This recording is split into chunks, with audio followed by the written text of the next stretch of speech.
Olá, seres de luz, tudo bem? Querida pessoa maravilhosa, estamos aqui para mais um podcast do Zé. Pode, Zé! E hoje eu estou com um convidado muito especial. Primeiro que é um amigo querido, mas é uma pessoa bem diferenciada. Sabe aquele pai aos 16 anos de idade? Gente, fala sério. Pai aos 16 anos de idade. Sabe aquele ser humano competidor, dedicado, engenheiro Piradovski? É esse o perfil do meu convidado. Agora, tem uma coisa muito interessante, que essa história, aliás, né, gente? Histórias inspiram histórias. E nós nos tornamos a nossa história, exatamente isso. A história desse meu querido convidado levou ele num lugar diferenciado, levou ele para uma das maiores fábricas, dos maiores fabricantes de automóveis do mundo, que é a Tesla.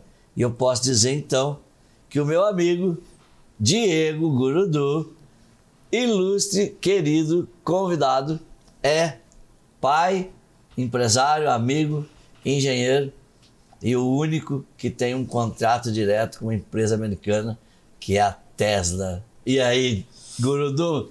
Prazerzaço, Zé, tá aqui. Assim, tá aqui hoje para mim representa muita coisa. Não só pelo fato do que você representa para mim, mas o que você representa para minha família e o quanto você me inspira. Então você não sabe o quanto eu tô feliz de estar aqui hoje com você e por esse convite, que para mim foi algo inusitado, mas estou muito feliz de estar aqui.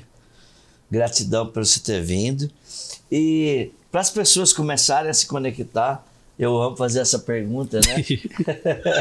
Você com você mesmo, aquele auto-feedback, aquele diálogo interno profundo. Quem é você, Diego Gurudu? Caramba, é uma pergunta que tem um cunho simples, né? Porém, para responder é muito complexo. Eu já estou aqui no IBC há alguns anos e sempre a gente faz essa reflexão, e cada vez que eu faço essa reflexão, eu tenho uma percepção diferente de quem é o Diego.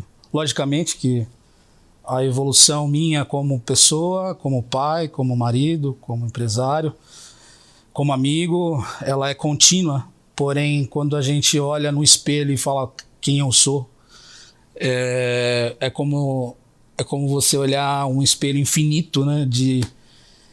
Porque é difícil você responder de uma forma simples, porque o que eu sou é um acúmulo de resultados e superações, como você mesmo disse, 16 anos ser pai. Então, assim, olhar para a história do Diego e ver o que o Diego se tornou e o que o Diego é super complexo falar sobre. Só que eu acho que talvez a melhor maneira de explicar quem eu sou seria de uma forma hierárquica em níveis de importância. Primeiramente, sou filho do Criador, Deus, que para mim hoje, mais do que nunca, é uma força presente que eu tento preservar diariamente dentro de mim, dentro da minha família. Sou filho de Luiz e Áurea, né? Além do Criador, aqui eu sou filho de Áurea e Luiz, que honro demais esses dois. Se não fosse por eles, eu não estaria aqui. Sou pai de 4 meninas, uma escadinha, 21, 17, 12 e 7, 5 anos de diferença entre elas.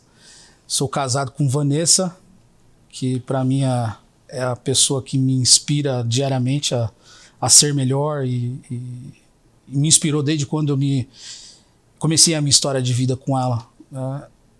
A minha história, eu digo sempre que ela começa quando a gente decidiu realmente se fazer parte um do outro, né? Então isso para mim resume um pouco do que é o Diego hoje. Além do Diego empresário, além do Diego engenheiro, além do Diego que, poxa vida, no mundo automotivo industrial, de diversas conquistas e até hoje venho tendo, graças a Deus. Mas isso acho que se resume um pouco do que é o Diego realmente na essência. O pacote Diego Gurudu. E quando você pensa em você lá na infância, como você era? Lá na infância? 4 anos, 5 anos, 6 anos, 7 anos. Como é que você era? Eu acho que uma frase que resumiria talvez o Diego na infância, meu avô, falecido avô, pai do meu pai, falava assim, esse alemão vai dar trabalho pra caramba. Ele falava, meu pai, você toma cuidado com esse alemão que ele vai dar muito trabalho, esse moleque é arteiro, arteiro no sentido de energia, executor, entusiasmado, criativo, curioso demais.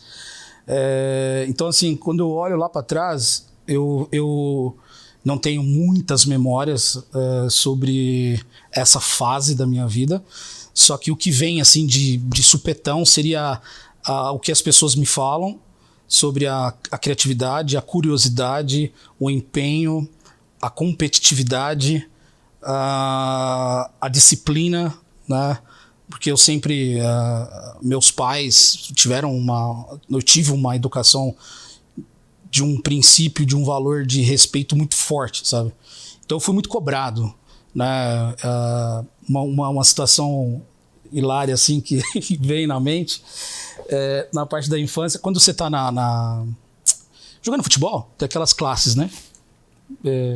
Fraldinha, pré-mirim, mirim e tal, e eu tava no fraldinha, eu era o fraldinha.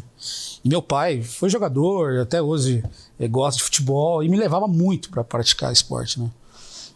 Eu vou dar esse exemplo para você ver o quanto isso influenciou na minha vida depois desses eventos.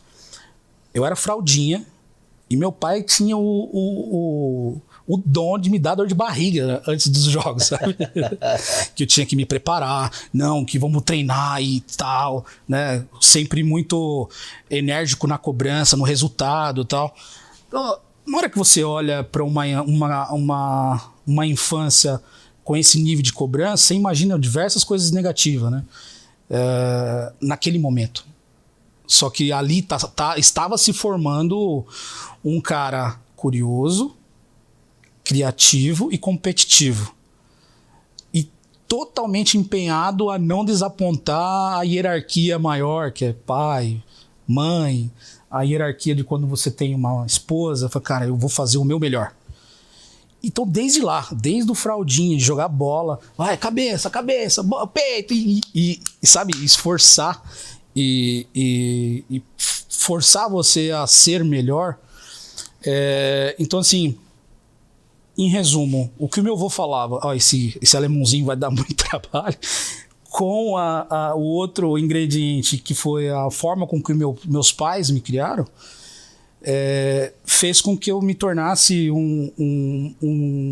uma criança de muito respeito para com as pessoas que eu me relacionava, muito competitivo, muito enérgico, assim, do ponto de vista, não agressividade, mas pelo fato, acho que, da minha criatividade ser muito aguçada, eu não conseguia ficar fazendo uma coisa só. E quando tinha um desafio, aquele desafio me motivava, mas após aqueles desafios superar, já não tinha mais outras formas de continuar e tal. Então eu ia buscando outras coisas. Então essa parte energética que eu falo é mais nesse sentido de ter sido uma criança que buscou sempre ser melhor e queria coisas diferentes. Sempre diferente. E você foi crescendo? 10 anos, 12 anos, como era? Cara, 10 anos, 12 anos. Bom, eu saí de casa, eu tinha 14 para 15. Saiu de casa de 14 para 15. Tô tentando agora fazer esse link entre essas duas fases.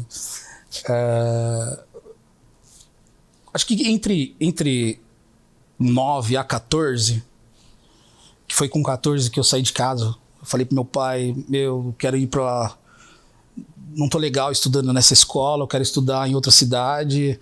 E aí, para isso, eu queria trabalhar com 14 anos. E aí eu tive meu primeiro emprego com 14 anos. Mas antes disso, dos 9 aos 14, antes disso acontecer, eu fui um jovem, uma criança, ficava muito na rua, brincando.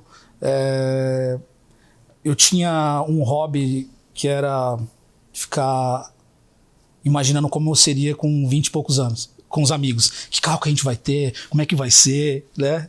E a gente ficava sonhando sobre essas conquistas que a gente pudesse ter na vida. Mas a infância foi mais essas brincadeiras de rua, esporte. Aí veio alguns contratempos, que é separação de pais, né? Meus pais acabaram se separando por um período. Houve muito atrito que eu presenciei e tal. Até os 12 anos, pra você ter uma ideia, na época, quando eles se separaram, a primeira vez, meu pai virar pra mim assim, saindo de casa, falou, agora você é o homem da casa. Putz, eu com 12 anos aquilo, né? Só que 12 anos eu já dirigia, aí comecei a fumar logo em seguida pra se parecer mais velho, pra apoiar a minha mãe e algo assim. Eu fui criado na região de Mauá, aqui no estado de São Paulo. É uma periferia, né? Onde eu cresci. Não tinha nem asfalto na época que a gente mudou para lá. E eu saía de Mauá, ia em São Bernardo dirigindo. Olha que coisa louca. Hoje falar uma coisa dessa. Mas é importante mencionar pelo fato do como as consequências de algumas ações de pais ou da vida gera na criança. Mas em mim, no meu caso, eu sempre, o que gerou me trouxe muita positividade. Me trouxe, na verdade, impulso, né? Lógico que tem outras situações, pessoas que dão um impulso negativo, né? Mas no meu caso, sempre me impulsionou. E aí você morava com a tua mãe? Eles tinham separado ou voltaram? Não, aí eles ficaram separados um período de, acho que quase um ano. Aí eu morava com meu irmão, com a minha mãe e com a minha irmã. E meu pai morava numa outra cidade. Então, nesse período, acho que foi um ano que eles ficaram separados. Eu fiquei ali com a minha mãe, então era o melhor amigo da minha mãe, vamos dizer assim. Até hoje a gente busca manter esse nível de relacionamento pela confidencialidade. Eu era a pessoa que ela sentava ali e ficava falando e chorando e tal. Mas com 12 anos você não tem muito o que fazer. E a ideia dos 14 anos de sair de casa? Teu pai já estava lá? Aí meu pai já tinha retornado.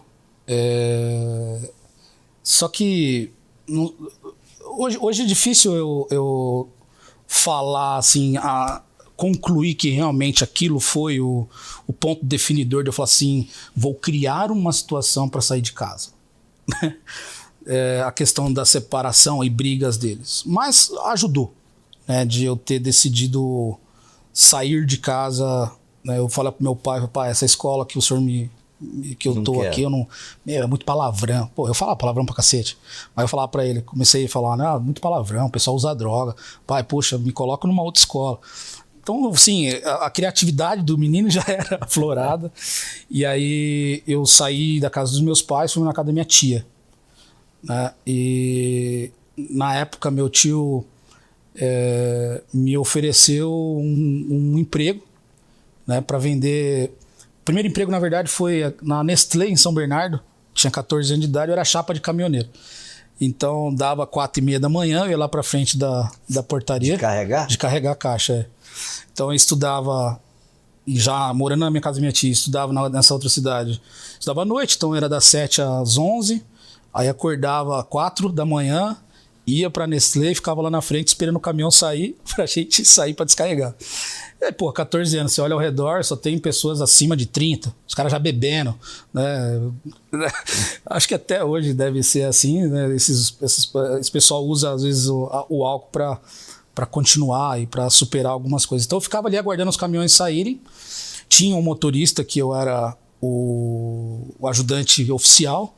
Então o caminhão saía, eu entrava e ia para os mercados descarregar os caminhões. Eram cargas refrigeradas, então, puta, Danone, um monte de coisa assim. 14 anos, nossa, comia Danone demais. E aí fui morar na casa da minha tia. Só que aí nesse momento foi aonde eu comecei a ter problema com álcool. Com 14 anos. Já começou no álcool? Eu já fumava, já bebia pra caramba. E às vezes tinha outras coisas também que a gente acabava experimentando. Então, assim, essa fase foi uma fase extremamente rebelde minha. Poxa, chegar ao ponto de eu sair da casa da minha tia sem meus pais saberem e comecei a morar na casa de um amigo do meu primo e meus pais não sabiam, até o ponto que meus pais descobriram e me trouxe de volta. Até o motorista do caminhão falava pro meu pai, falou, traz o menino de volta porque ele tá bebendo demais, é isso e tal. E aí acho que com 15 anos eu voltei para casa. Voltei a morar com os meus pais em Mauá. Em Mauá. E quando eu voltei, cara, depois de acho que foram uns 4 meses, eu conheci a Vanessa. Tinha 15 anos e pouquinho. Conheci a Vanessa. E ela tinha quantos anos? Ela tinha 14. Um de 15 e um de 14. Conheci ela. 3 meses depois ela engravidou. O aniversário de 15 anos de idade dela, debutante, que eu tenho foto com ela, que eu fui levar lá uma flor e tal, ela já tava de 2 meses de gravidez. Já tava de 2 meses, então assim, ela foi mãe com 15, eu com 16. E ali eu digo que essa minha filha, a Gabriela, que foi naquele momento, ela tem um papel assim, crucial na minha trajetória até hoje, com 40 anos. Ela parece que veio para colocar pontos definidores na minha vida em fazer a coisa acontecer realmente. Porque quando a Vanessa engravidou e eu falei, cara, vou fazer o que agora? Sabe, um menino que só queria beber e tal, e sabe, rebelde de tudo, tinha voltado para casa e só que a Vanessa, ela sempre foi de igreja católica na época. Aí me levou pra igreja católica. Eu fiz catecismo. Eu fiz crisma. Foi indo, né? A minha família, na época, era de outra religião. Meus pais, minha família, da parte do pai e mamãe, sempre foi de outras religiões. Candomblé, umbanda, assim. Eu não tinha essa sua idade em igreja. A Vanessa me levou. Só que aí ela não estava grávida, não. Ela já começou a me levar logo no início do relacionamento. Aí, quando a Gabi, realmente a gente descobriu, vamos dizer assim, a gente estava não querendo acreditar, né? Porque já estava a menstruação atrasada há 6 meses e querendo, só rezando. Não, ela vai menstruar. Não, era 4 meses. Falei 6, era 4 meses. Aí cheguei e falei pra minha mãe. Minha mãe era super confidente minha. Eu falei, mãe, acho que a Vanessa tá grávida. Aí ela, você tá de brincadeira? Eu acho que tá grávida. Quanto tempo? Eu falei, acho que já faz tempo, porque tá esperando e não desce. Aí minha mãe foi, conseguiu uma consulta no ginecologista. Aí ele foi lá. Aí o médico colocou a mão na barriga dela. Falou, se você tiver grávida, tá uns 4 meses já. Aí, falou só, vamos fazer o seguinte. Eu acho que você tá grávida. Eu não vou nem te pedir exame de sangue. Vou pedir ultrassom direto. Aí passou um dia, fomos fazer ultrassom. Eu e a Vanessa. Levei ela no consultório. Aí vem. Pior que assim, ela tava ali pra descobrir se tava grávida ou não. Aí a médica, nossa, mas seu bebê tá lindo, olha as perninhas. Olha. Eu falei, nossa. Aí a Vanessa saiu da... Pô, imagina, eu 15 anos. Eu 16 anos, ela 15. Ela saiu assim da sala, branca. Tô grávida. Zé, mas deu uma crise de riso, cara. Eu não sei que merda que aconteceu comigo. Que eu só ria. Mas o que foi? Eu não sei, eu só ria. Aí, bom, voltamos pra casa. Falei, mãe, ela tá grávida. Aí, eu esperando meu pai, né? Falei, meu pai vai chegar. Meu pai subiu, era um sobradinho, subiu pro quarto dele.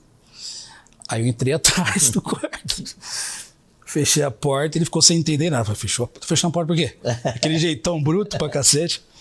Fechando a porta por quê? Não, pra cá conversar com você. Aí sentei na cama. Falei, pai, aconteceu o que você sempre me falou. Eu só falei isso pra ele. Aí ele respondeu, a Vanessa tá grávida, né? Falei, tá. O problema é seu, segura sua onda agora, mano. E saiu. Cara, eu fiquei sem saber o que fazer. Falei, pô, pensei que meu pai fosse me abraçar, fosse me apoiar, fazer alguma coisa. Cara, essa foi a reação dele. Eu te avisei, o problema é seu. Segura sua onda, meu irmão. Falou assim, essa frase. Segura sua onda, meu irmão. E meu pai, na época, acho que ele tinha 30 e... Bom, ele tá com 62, menos 20. 40 anos. Vovô, né? Segura sua onda, meu irmão. Zé, eu saí do quarto dele, cara, eu falei, meu, agora. Só que eu tive uma educação muito forte, né? Uma cobrança muito forte por eles, de fazer e ser responsável e tal. Falei, cara, a primeira coisa que eu tenho que fazer é arrumar um emprego. Primeira coisa, tem que arrumar um emprego. Aí eu tinha uns amigos na rua, o vizinho da frente, trabalhava numa serralheria. Eu falei, pô, será que não tá precisando de ajudante lá? Qualquer coisa, mano. Preciso arrumar um emprego, minha filha vai vir, né, meu? Aí uma alma muito boa, Zé Luiz, olha só, se ele assistir ele vai lembrar. O Zé Luiz me deu uma oportunidade de ajudante serralheiro. Aí foi meu primeiro emprego. Com 16 anos, aí eu ficava lá, cortando ferro. Lembra daqueles portão antigo que tinha aquelas lanças, aquelas bolinhas? Aí me ensinaram a traçar o ferro, cortar o ferro, cara, aqueles cavacos, colocava saco de pão na cabeça e tal. Enfim, fiquei um tempo lá. Aí aconteceu algumas coisas nesse trabalho que eu vejo que talvez explique um pouco do que o Diego se tornou, sabe? Uma vez, na época, lembra naquela época que tirava foto e revelava a foto? Sim. E tinha aqueles pregadores, né? O pessoal tinha aqueles varais e colocava os pregadores. Chegou uma mulher na serralheria com uma maquininha de madeira. Eu falei, o que é essa maquininha aí? Ah, a gente faz pregador. Mas pregador do quê? De foto. Eu falei, caramba, que legal, né? Ah, vou chamar o serralheiro lá, que eu sou só ajudante, né? Chamei o serralheiro, foi lá. Falei, eu queria ver como se você fizesse uma máquina pra mim, que essa aqui produz só 2 pregadores por vez e é de madeira. Eu queria ver se vocês vão fazer uma de ferro, pra fazer um monte, né? Beleza. Aí o cara falou, não, isso aqui é simples. Aí ele passou pra mim as coisas, eu cortei, deu pra ele, montou a maquininha, a mulher passou a fazer 10 pregador de uma vez só. Aí falei, caramba, meu. Puta, a Vanessa tá ingrata, tá lá em casa sem fazer nada. Será que a mulher não deixa eu fazer pregador também, né? Aí eu falei pro serralheiro, falei, cara, vou fazer pregador. Você não faz uma máquina dessa aqui pra mim? Eu fico aqui até mais tarde pra construir os materiais, eu pago o material pro Zé Luiz. Faço, pô, mas eu faz uma de 20 pregador logo, sabe? Aí eu falei com essa mulher, a mulher aceitou, cara. Pô, aí fizemos uma maquininha, deixei a Vanessa grávida em casa fazendo os pregadores, então já tinha os R$200 da serralheria mais os pregadores. Os pregadores. Só que R$200 não dava pra fazer nada, né? Eu lembro até hoje que peguei 3 cheques emprestados da minha sogra, a gente foi no Brás, fez o enxoval dela, que era 3 vezes de 200. E aí eu usei uns 3 meses que eu fiquei na serralheria pra pagar o enxoval da Gabriela. E aí meu tio tinha uma loja de distribuição de pipa. Pipa, rabiola, né? Porra, e a gente morei muito tempo na periferia. Meu tio veio e falou, por que você não vende pipa? Sai dessa serralheria, pô. Vai vender pipa. Vender pipa, balãozinho pra molecada, essas coisas. O tio hoje vive disso. Aí eu falei, caramba. Aí lembra, tem aquelas suporte de samambaia? Sim. Aquele varalzinho? Sim. Aí falou, compra um suporte desse de samambaia, abre a garagem do seu pai, pendura uns pipa e começa a vender pipa. Zé, começou com uma brincadeira, com uma maneira de sobrevivência. Cara, mas sabe aquela questão do menino que era dedicado, competitivo e criativo? Decolou a lojinha. De pipa. De pipa, cara. De pipa. Aí comecei a empresariar umas veinhas no bairro. Ó, você quer fazer rabiola pra gente? Paga R$1 o metro. Aí molecada, mulherada, tudo fazendo rabiola. E a gente dava fitinha e dava linha. Aí as mulheradas faziam rabiola, aquelas fitinhas de Copa do Mundo. Aí a loja chamava Manos Pipas. Manos Pipas. Cara, eu acho que ficou uns 7 anos, Eu mobilei a minha casa. Tudo com pipa. Tudo com pipa, cara. E a engenharia, tu chegou que hora? Aí vem depois, que aí meu pai falou assim, não, você vai ficar nessa brincadeira de vender pipa, tem que estudar, fazer alguma coisa. Mas foi legal essa fase, porque assim, eu não tinha tido nenhum tipo de incentivo ou para modelar meus pais de venda, nem nada, sabe? Mas a necessidade de dar certo, sabe? A obrigação de dar certo e a criatividade, a competitividade fizeram a coisa acontecer. Mas eu lembro, Zé, que é assim, por exemplo, naquela época eu tinha acho que eu já estava completando 17. E fazendo um link com hoje, depois das formações que eu fiz com você e tudo mais, mentalizações e tal, cara, você tem uma ideia, olha uma coisa que passou pela minha cabeça. Muitas vezes quando eu ia abrir a loja, tinha um balcãozinho assim, aí mandei um cara grafitar uns pipas assim pra molecada vir ver aqueles pipas assim. E eu pegava açúcar União, né? Normal, de refinado. Eu ia lá fora era na garagem do meu pai, era uma esquina, e eram 2 portões assim, basculantes. Aí eu abria só um basculante, e o balcão era todo esse basculante. E tinha um portãozinho social para onde a gente saía, né? Aí eu saía para esse social, eu pegava esse punhado de açúcar, jogava na calçada, mentalizando que as crianças iam vir por causa do açúcar. Aí jogava aquilo ali, aí buscava a vassoura, eu varria o açúcar, pedindo para as crianças virem para dentro do balcão. Assim. Bem. Vão vir. Aí eu pegava o pó do açúcar na pazinha e jogava dentro da caixa de dinheiro, sabe? Que a caixa de dinheiro era eu lembro que era um armário de banheiro da minha mãe, aquelas 2 gavetinhas que você coloca aquelas tranqueiras. Sim. Era um armário velho que eu tirei as 2 gavetinhas. Aí uma gavetinha eu coloquei um porta-moeda, a outra eu fiz uma separação de nota. Aí eu jogava ali, pedindo Vai vir. E aí com isso, cara, começou a minha vida assim, do ponto de vista de começar a ganhar dinheiro, ter uma condição melhor para proporcionar para minha filha, para minha esposa, né? Só que nem tudo daria para conquistar vendendo só pipa, né? Aí meu pai, poxa, você precisa trabalhar. Isso aí não é trabalho. Pipa. Mas era legal porque era um movimento, Zé. Porra, aquela molecada. Aí comecei a fazer queima de fogos de final de ano, sabe? Caixa de som na rua. A música do Rapa, vai ter pipa, foguete morteiro, na vila inteira, assim, aquele som alto, a galera. E aí reunia vários bairros para ver a queima de fogos do Manos Pipa, que era num campo de futebol. Porque aí eu ia nos campos de várzea, vai ter aqui a fogueteira. Aí eu ia lá, vendia a fogueteira. Ia lá, montava, acendia pros caras no campo de futebol. E sempre assim. E mesmo eu não tendo nada, eu dava. Isso que eu achava engraçado. Minha esposa, a Vanessa, falava: meu, você é diferente, porque os pipas que chegavam meio rasgadinho, que vinha em pacote, vinha aquela criança, e criança em periferia. Aí eu dava pipa. Cara, foi uma fase tão gostosa, que hoje me traz uma base assim de emocional, né, de saber, né, aonde esse corpo com 40, os resultados desse corpo com 40 estão apoiados. É surreal. Só que voltando à sua pergunta, meu pai falou: pô, você precisa trabalhar, isso não é um trabalho. Você precisa estudar. Aí meu pai falou assim: ó, eu vou te pagar um curso técnico. Aí eu fiz um curso técnico mecatrônica. Por quê? Ele era da área de manutenção. Então ele queria já começar a encaminhar o filho para a mesma área e tal. Eu faria a mesma coisa que ele. Hoje eu tento fazer com a minha filha, não consigo, mas ele conseguiu na época pelo fato da necessidade minha. Então ele me pagou um curso técnico mecatrônica e a princípio eu não gostava.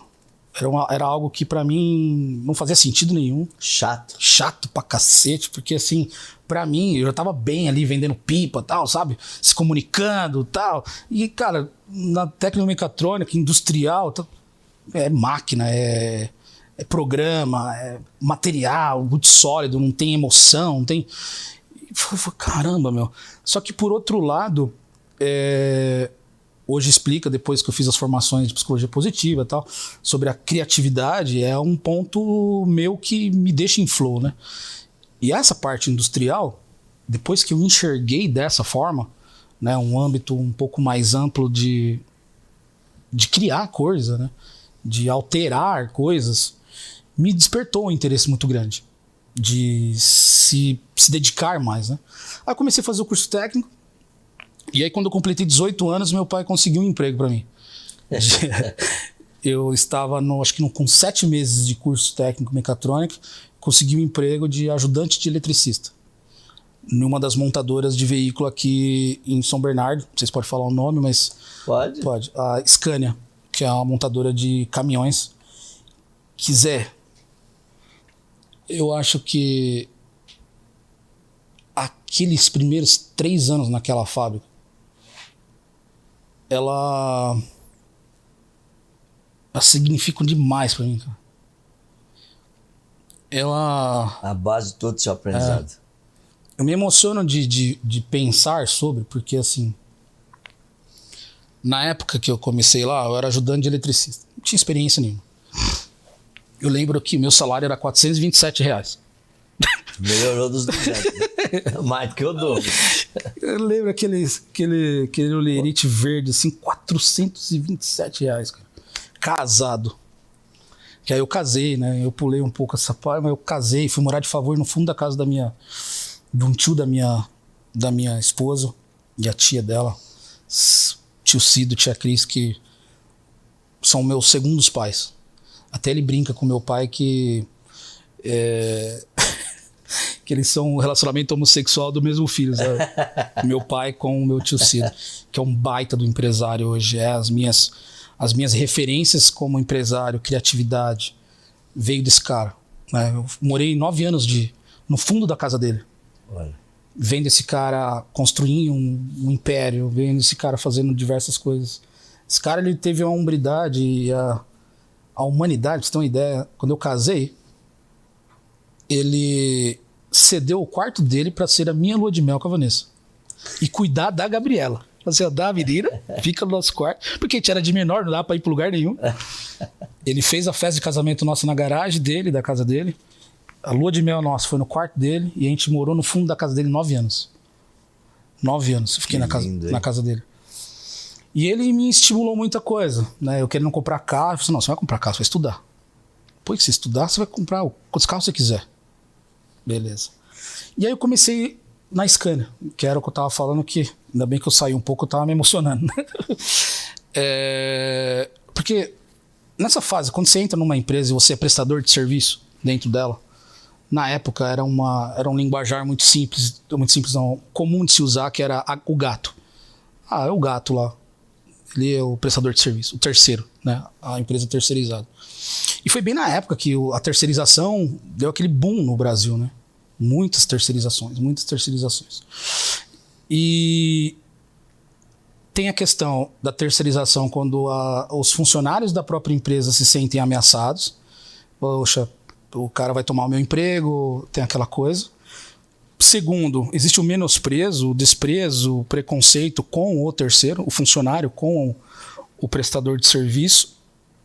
E eu que já era ajudante, né? Então você já tinha um nível hierárquico lá embaixo. Mas eu sentia aquilo, Zé, como uma coisa tão ruim assim dentro de mim. A maneira com que as pessoas me olhavam, as pessoas me tratavam, sabe? Eu acho que isso foi o principal tempero da formulação de sucesso do Diego. A vontade de esfregar na cara daquele pessoal que, de uma certa forma, não respeita. Tinha muitos que me respeitavam, tinha amigos pra caramba. A gente ia em festa, aí você tinha aquela coisa, olhar pra minha filhinha com aquela roupinha, e a outra lá com um monte de roupa, de marca, coisa. Eu olhava aquilo, meu Deus, cara, minha filha, né? E eu querer não dar, mas não conseguia, não tinha como. E eu fui, cara, criando esse sentimento dentro de mim, que o meu sonho era só se tornar funcionário daquela montadora. Eu queria ser funcionário daquela montadora. Porque meu pai se aposentou lá, né? E a minha infância, quando eu falei do Fraldinha, era lá naquela empresa. A Scania, ela representa a vida do meu pai e a minha infância. E o meu início de carreira. Né? Aquela empresa, para mim, assim, eu nunca fui funcionário dela. Só prestou serviço. Só prestei serviço. Mas ela representa na minha vida tanto que acho que um dia algum diretor, algum cara que hoje está lá, que me conhece, ver o que a gente faz hoje, sabe? Que o meu sonho era apenas ser um funcionário deles. E hoje eu entro em qualquer montadora do mundo. Não é como um engenheiro, não é como um prestador de serviço. Eu sou como um prestador de serviço, mas com a empresa Gurudu, prestando serviços de gerenciamento de projeto, programação em alta escala, de alta performance. E eu me remeto pensando, cara, eu só queria ser funcionário dela. Eu só queria vestir aquela camisa branca com aquela águia azul. E eu queria que as pessoas me enxergassem como um funcionário deles. Porque o meio que eu estava inserido, um funcionário de uma montadora de veículo, e tinha um status social bacana. E eu queria aquilo para mim, sabe? Então, por toda a minha carreira, eu persegui isso. Eu só quero ser funcionário de uma montadora de veículo. Eu só quero ser funcionário de uma montadora de veículo. E isso me fez ser um cara muito cobrador de mim mesmo, assim. Até uma vez eu pensei em fazer uma palestra junto com vocês aqui, depois eu pensei no tema, aí ficou esse tema na minha cabeça, eu não usei ele, que eu sou o concorrente de mim mesmo. Eu sou o meu maior concorrente. Porque eu era um nível de cara assim, Zé. Se eu tô andando, eu apoiei a mão na parede na fábrica, vinha na minha mente na hora meu pai falando: você não tá vendo uma obra de arte, você não tá no shopping, você tá trabalhando. Tira a mão da parede. Você tá andando. Então, assim, como meu pai me conseguiu esse primeiro emprego, ele falou: você não vai me queimar aqui, não. Eu tô aqui há tantos anos, você tem que honrar. E isso me cobrava de uma forma muito grande, muito grande. Então, eu ia no banheiro, eu pensava. Eu ia parar para conversar, eu pensava. Põe a mão na parede. E com isso, a minha trajetória foi sempre assim. Eu tava numa empresa, a empresa do lado me via e me convidava. De lá que você foi para BMW? Pra onde você foi? Então, depois da Scania, eu passei aqui pela Mangues, em São Bernardo do Campo, fabricante de aços, tratamento de aços superficiais. Eu fui o coordenador de produção mais novo deles na época. Eu tinha 22 anos e já 25 anos. Eu tinha quase 100 pessoas sobre o meu comando. Aí foi quando anunciou a fábrica da Hyundai no Brasil. Ah, você foi para Hyundai. E aí, assim, Zé, para quem trabalha numa montadora e para quem já fez parte desse mundo de construção, de fábrica, porque existe o perfil de pessoa que pega a coisa pronta e mantém, e tem a pessoa que constrói. São perfis totalmente diferentes. Sim. Aí eu falei, poxa vida, cara, Hyundai. Quem foi que... Eu nunca ouvi falar do cara que construiu a fábrica da Volkswagen aqui, em São Bernardo. A Scania, a Mercedes, a Ford, a GM. Não existe mais essas pessoas. Porque isso ficou lá atrás. Né? Existe, mas não tem um fácil acesso. Né? Cara, a Hyundai tá chegando, eu preciso passar por esse momento. Eu quero viver essa história. E era o momento de eu realizar o meu sonho, de me tornar um funcionário de uma montadora de veículos. E aí, quando ela anunciou que viria para o Brasil, eu era coordenador aqui, já tinha me formado em engenharia, né? Depois do técnico mecatrônica eu fiz engenharia elétrica e depois me especializei em diversas coisas em automação mesmo, automação e robótica. E eu descobri que um dos chefes da Hyundai, lá da manutenção, era um cara que tinha trabalhado comigo na Scania. Mas ele era funcionário da Scania, né? Aí eu falei, poxa, eu era prestador de serviço, o cara nem vai lembrar de mim, né? Mas olha, por incrível que pareça, aí tudo tem respostas, né? Pelo fato de eu ser um cara extremamente dedicado, aonde eu olhar, eu estava preocupado dentro da Scania, aonde eu passava, roupa, eu fazia barba, sabe, pra não ter... Nossa, era surreal. E eu falei com o cara, falei, não, você é um cara... Eu quero você no meu time. Eu quero você no meu time. E Zé, o cara me aceitou no time dele lá na Hyundai. E aí quando a Hyundai chega, ela é uma das únicas montadoras do mundo que faz isso. Eu falo isso porque eu já passei por BMW, já passei por Volkswagen, já passei por Mercedes. Fora as que eu passei nos últimos 4 anos assessorando, né? Mas a Hyundai ela é a única que tem esse perfil de chegar num país, montar uma fábrica, e é um movimento de desenvolvimento humano muito forte. Muito forte. Não só cultural, emocional, como técnico. Então ela trouxe engenheiros da Coreia, das fabricantes de lá para cá. Quando eu falo fabricante, seria fabricante de equipamentos, né? Por exemplo, Siemens. Trouxeram os engenheiros da fábrica para treinar, capacitar as pessoas aqui no Brasil para dar continuidade na fábrica aqui. E o cargo que eu entrei era para acompanhar esses caras. Mas foi tão gostoso, em resumo, que o pessoal...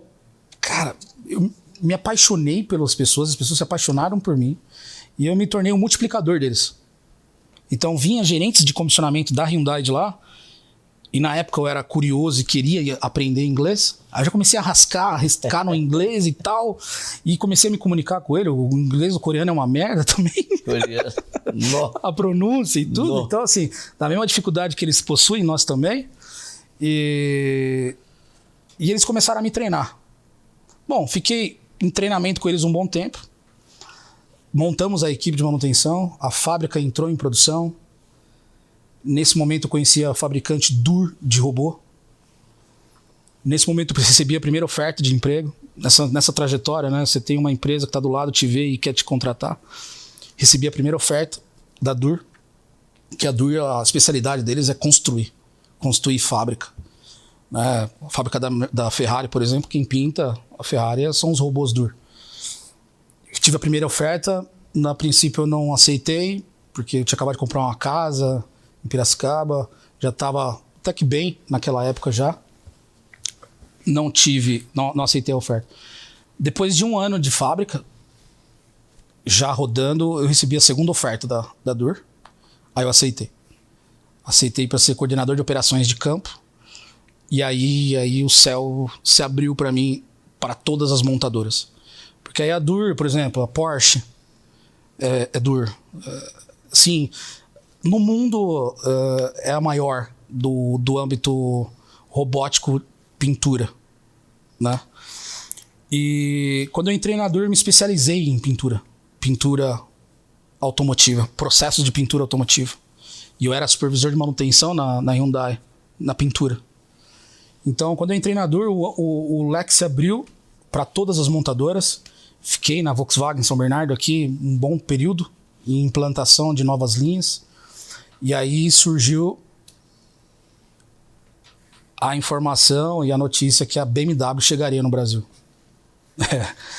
A BMW iria montar a primeira fábrica premium na América Latina, fora da Europa.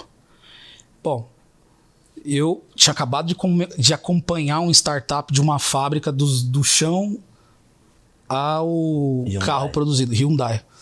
E aí meu nome foi cotado para ser o gerente de instalação elétrica e comissionamento e production support, ou acompanhamento de produção da fábrica da BMW. Desde o zero, desde a fase de projeto. Uau! Aí fui nomeado, foi aceito meu nome, aí fui para a Europa, ficava fazendo treinamentos, né, sobre os equipamentos que nós iríamos instalar aqui na fábrica da BMW. E aí na fábrica da BMW eu cheguei a ter quase 200 e poucos funcionários sobre a minha coordenação. E imagina instalar uma fábrica inteira, equipamentos, robôs e processos. Então assim, como eu disse, o mundo se abriu. Finalizou essa fábrica, a BMW me fez uma oferta. De novo, se repetindo o padrão de as empresas irem... A BMW falou assim, poxa, por que você não fica aqui e assume a manutenção da fábrica? Aí, por coincidência, a gente tava grávido. A Vanessa... Grávido 2, 3 ou 4? Quarto. E a Luizinha estava vindo. E só que aí, nesse período de Dur, eu já estava viajando muito. Minha família ia junto comigo. Para onde eu ia com as fábricas, elas iam comigo. Aí eu falei, vou aceitar. falei com a Dur, falei, poxa, é uma puta oportunidade, é uma empresa que, Scania, Dur, abriu o meu mundo, aceitei a oferta e fiquei na BMW. Falei, agora eu vou aposentar aqui, pô, vou parar, pô, já tenho um puta cargo numa montadora de veículo, na BMW, pô, falei, meu, agora realizei meu sonho, vamos parar por aqui. Aluguei uma casa na frente do mar, falei, depois a gente compra, vamos ver o que a gente vai fazer. Cara, uma jacuzzi de frente, não, era lindo, foi assim, minha vida dos sonhos. Só que passou um ano e eu comecei a ter dificuldade financeira, né, no sentido assim, porra, vários filhos, escola pra caramba, pô, vai vir faculdade e tal. Não comecei a ter dificuldade em si de não conseguir pagar, mas já comecei a me antecipar sobre o que estava por vir. E eu acho que aí esse sentimento já começou a despertar algumas caixinhas aí no mercado automotivo, industrial, que talvez o Diego estaria disponível. E aí veio a oferta de ir gerenciar um projeto e se tornar sócio de um escritório de engenharia nos Estados Unidos para construir uma nova fábrica da Mercedes, o maior body shop da história automotiva. Eu falei, caraca, meu. Mas de novo veio aquela questão, poxa, Viajar de novo, num país que eu nunca tinha ido, dos Estados Unidos eu nunca tinha ido. Não tinha visto, não tinha nada. Eu falei, não vai dar certo. O cara me ligou, ele não me fez a oferta em si e perguntou se eu conhecia alguém. Aí eu falei, cara, uma pessoa com esse perfil, ela tá muito empregada, muito bem empregada e ganha muito bem. Você não vai achar tão fácil. Mas se eu souber de alguém, tá tudo certo. Você sabe que eu parei, cara, já faz um ano que eu tô aqui, minha esposa acabou de ganhar neném, sabe? Não é isso. Só que aquilo ficou na minha cabeça. 20 dias depois o cara me liga, e aí, Diego, você achou o cara? Eu falei, meu, não achei nada. Mas me fala um pouco mais sobre isso aí. Aí ele falou. Aí vim, falei com a minha esposa. Falei, Vanessa, é assim, assim, assim, assim. Você tá louco? Eu acabei de ganhar. Não, aí falei, então para, então deixa pra lá. Só que aquilo ficava me martelando. Aí voltei a falar com ela. Em resumo, Zé, aceitei a oferta. A oferta foi o seguinte: eu iria ser gerente de projeto, instalação, comissionamento e pós-comissionamento, que é o mesmo, praticamente o que eu fiz na BMW, só que numa área totalmente distinta, que eu nunca tinha atuado ainda, que é no body shop. A cadeia produtiva do carro, ela começa lá na siderurgia, tudo, né? Vem o beneficiamento do aço, estamparia ou stamping shop, body shop ou welding shop, ou solda da carcaça, ou carroceria. Cada montadora tem um apelido. Depois da carroceria vai para o paint shop, ou pintura. Pintura vai para o final assembly, onde a gente monta todo o carro, o interior e tudo mais.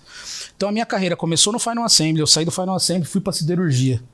Eu fiz até siderurgia para não metalúrgicos, na época, aqui na ABM, Associação Brasileira de Metalurgia. Aí estamparia, porque eu estava ligado, a Mangues era estamparia, eu reformei uma prensa. Paint shop foi onde eu me especializei com a Dur. E aí o próximo módulo que eu não tinha tido contato ainda, que era a minha curiosidade, para se tornar, vamos dizer assim, um especialista na cadeia produtiva do carro, era o body shop. E eu estava tendo a oportunidade de viver isso. E criar, construir a coisa do zero. Então, eu aceitei a oferta e era um marco definidor. Terminou o projeto. Se você conseguir vender o production support para a Mercedes, você é meu sócio no escritório do Alabama. Puta, aquilo ali pra mim foi algo... Falei, é a hora. Peguei a família, todo mundo, Estados Unidos. Zé, cheguei lá, do ponto de vista profissional, do que eu precisava fazer, eu tava ciente que eu tinha capacidade de fazer e tudo, mas a deficiência humana daquele país, para o que a gente precisava, foi o meu maior desafio. Fazer o que tinha que ser feito no ambiente que nós estávamos nos Estados Unidos foi desafiador, extremamente desafiador.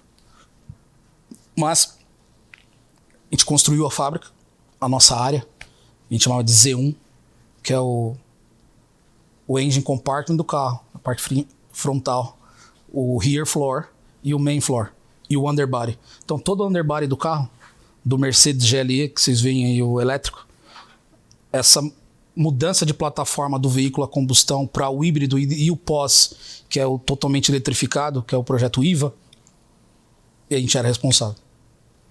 Você chegar lá, Zé, eu fui uma das primeiras pessoas a entrar naquela fábrica. Eu caminhar, e não tem nada, só o chão. Só o chão. Você olhar aquilo desafiador e pós 2 anos cuspindo peça, robô pra todo lado. Deu muito certo. Só que lá foi um momento que também eu enfrentei meus maiores pesadelos emocionais. Os maiores da minha vida, assim. No sentido de depressão, assim, sabe? De eu estar longe da família, longe do meu país. Não é fácil, muitas pessoas... vou morar nos Estados Unidos. Você morar em Flórida é um Estados Unidos. Morar em estados realmente que são colonizados pelo americano conservador é outro assunto. E ainda tem aquela questão de locais que foram colonizados e depois tem a questão dos negros e depois tem a questão dos brancos. Então a gente estava num local onde a gente viveu o preconceito contrário. O negro com o branco. As minhas filhas não podiam usar Nike. Elas iam para a escola, os negros falaram, não, esse tênis não é para vocês. Esse tênis é de negro. Você tem que usar Adidas ou All Star. Olha isso. Elas não tinham... Elas entravam no ônibus, aquele ônibus amarelinho, né? Sim. Entravam no ônibus, tinha banco para elas sentarem, elas não deixavam minhas filhas sentar. Minha esposa tinha que levar elas na escola porque ela não conseguia ir de ônibus. Então, assim, foi algo, uma experiência do ponto de vista humano extremamente construtivo, mas desafiador. Eu ver a minha vida definhando lá, assim. Definhando literalmente. Chego em casa, tá um filho no quarto, outro no outro, e eu esgotado, que era um trabalho... Não faz ideia a tensão que é construir uma fábrica e ter um monte de gente esperando você, né? Porque, como eu disse, você encontrar um profissional que constrói fábrica, né, qualquer um, o cara tem que ter vivido aquilo. E quem não viveu vai ter que se apoiar em quem já viveu para ter a experiência do como reagir, do como fazer. Então eu era muito solicitado, porque eu já tinha vivenciado isso nos últimos anos, né? Então, cara, um desgaste emocional enorme. Chegava a ponto de eu criar mentiras para mim mesmo, de falar, eu quebrei o dedo do pé, não posso andar. E ficar na cama.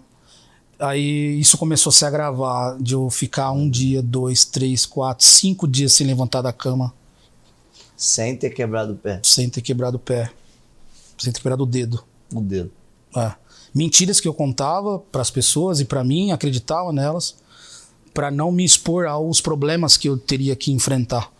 Porque chegou um momento lá, porque eu vendi tudo que eu tinha aqui no Brasil, falei, nunca mais vou voltar para cá, então vou viver por lá. E começou a dar muito errado lá as coisas. Na questão da sociedade, a questão das promessas que eu tive. E eu comecei a ter problemas financeiros dentro da minha casa e vendo aquela questão emocional das minhas filhas, da minha esposa. E eu falei, cara, não é possível que eu tomei essa decisão de ter trazido a minha família para cá, para viver esse inferno, para viver tudo isso. Cara, que preço eu tô pagando? O preço muito alto por isso, não é possível. E isso foi me cobrando. Depois de tantos anos, né, fazendo uma reflexão no ponto de hoje, depois de ter conhecido você há 4 anos atrás, toda essa capacitação e desenvolvimento humano, eu vi que eu vinha me preparando desde lá. Eu lembro que eu estava nessa cama e aí eu vi no YouTube uma frequência, aquelas frequências de solfejo e tal, frequência em hertz, estava escrito assim, wipeout, que é de limpeza. Eu falei, cara, será que se eu escutar isso, minha mente vai limpar? Eu vou sair dessa depressão, eu vou sair dessa situação. Cara, por incrível que pareça, era a frequência 417 Hz. Colocava, acordava melhor. sabe? E aí eu comecei a estudar, pesquisar sobre isso. Falei, caramba, não é que funciona? Aí comecei a fazer isso, Zé, embaixo d'água, na banheira. Aí pesquisei um pouco mais, as partes sensoriais. Pô, sal Epsom, que lá era muito fácil de encontrar nos Estados Unidos. E aí eu comecei a criar processos de cura para mim mesmo. Rituais de cura para mim sair daquela situação, né? E me ajudou muito a sair de muitas coisas que eu estava vivendo lá. Só que chegou um ponto empresarial e de negócio lá. Isso foi que ano? 2017. Aí você voltou pro Brasil? 2017, 2018. Não, nós estamos em 2023. 2019 foi quando a gente abriu a Gurudu. 2017 para 2018 foi quando eu voltei. É isso aí. Aí eu comecei a ter problemas lá com essa empresa que eu estava trabalhando.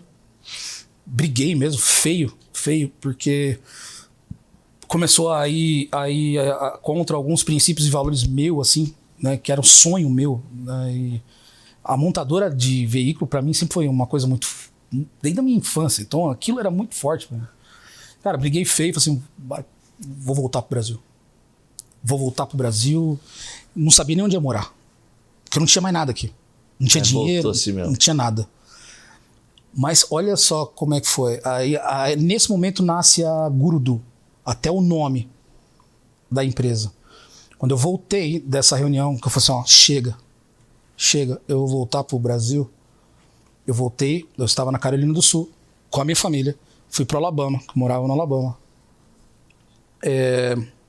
No outro dia, eu falei, não, eu vou fazer um plano para retornar pro Brasil. Vou escrever tudo o que eu preciso fazer. Né? Eu falei, poxa, eu sou especialista em Lean Manufacturing. Eu vou fazer um plano de retorno pro Brasil. Comecei a rabiscar. E um dos pontos que ficou lá aberto, e eu sou alto, né, meu? Eu deixava a energia do meu corpo mais punch, assim, né? Por isso que eu falo, depois que eu conheci você, a coisa se aprimorou mais. Mas eu já vinha me preparando para isso sozinho, pesquisando e tal. Foi legal. Ficou só um ponto lá, um quadradinho para dar o tique, o nome da empresa. E a Luísa, minha filha, desde quando ela tinha uns 8 meses de idade, ela assistia um desenho.